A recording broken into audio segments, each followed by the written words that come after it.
Control of a complex system requires a causal model of that system. A causal model specifies which variables are direct causes of which other variables, encoded as a directed acyclic graph with associated structural equations. Without a causal model, the system architect cannot predict how the system will respond to an intervention, only how it behaves under observation. A true cause of an output variable is one for which intervention produces a change in the output distribution. A variable that is merely correlated with the output but not causally upstream of it will not change the output when intervened upon. Designing control actions around non-causal correlates wastes actuator capacity and leaves the system uncontrolled. A structural causal model is defined by a set of structural equations, one per endogenous variable. Each structural equation expresses a variable as a deterministic function of its direct causes and an independent noise term. The collection of structural equations defines the causal mechanism of the system.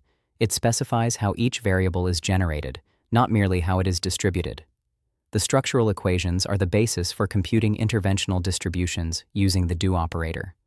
Replacing a structural equation by setting a variable to a fixed value corresponds to an external intervention that removes the variable from the influence of its natural causes.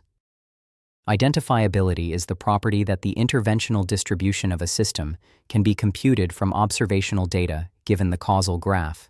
A causal effect is identifiable if and only if there exists a formula that expresses the interventional distribution as a function of the observed joint distribution.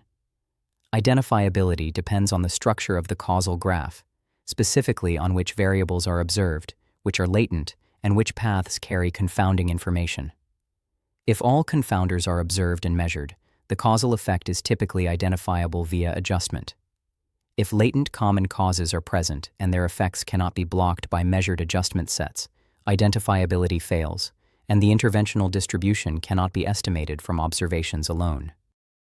A hidden confounder is a latent variable that is a common cause of two or more observed system variables. Its presence creates observational dependence between the observed variables that cannot be attributed to any direct causal path between them. When a hidden confounder exists between the control input and the outcome variable, the causal effect of the control input on the outcome is not identifiable from observational data alone. This is a structural limit on what can be learned about control effectiveness without experimental intervention. No statistical analysis of observational data can resolve the confounding. The limit is imposed by the causal structure of the system, not by the size or quality of the dataset. Effective and ineffective control actions are distinguished by whether the action operates on a true causal ancestor of the target output. An effective control action intervenes on a variable that is a direct cause of the output. Modifying it changes the output distribution as specified by the structural equation. An ineffective control action intervenes on a variable that is merely correlated with the output, but not causally upstream of it. The output distribution does not change when a non-causal correlate is intervened upon because no structural equation is modified.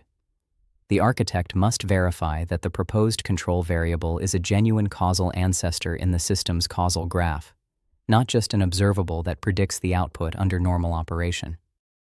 Structural limits on control arise from the topology of the system's causal graph and the location of unobservable confounders. These limits are not limitations of the control algorithm or the actuator. They are imposed by the causal architecture of the system itself. A system in which the target output is causally downstream of a latent variable that also drives the control input has a structural upper bound on identifiable control effectiveness. No actuator authority or algorithm complexity can overcome a structural limit on causal identifiability. Recognizing these limits at the architecture design stage is a prerequisite for setting achievable control objectives and for diagnosing why certain control loops cannot deliver guaranteed performance.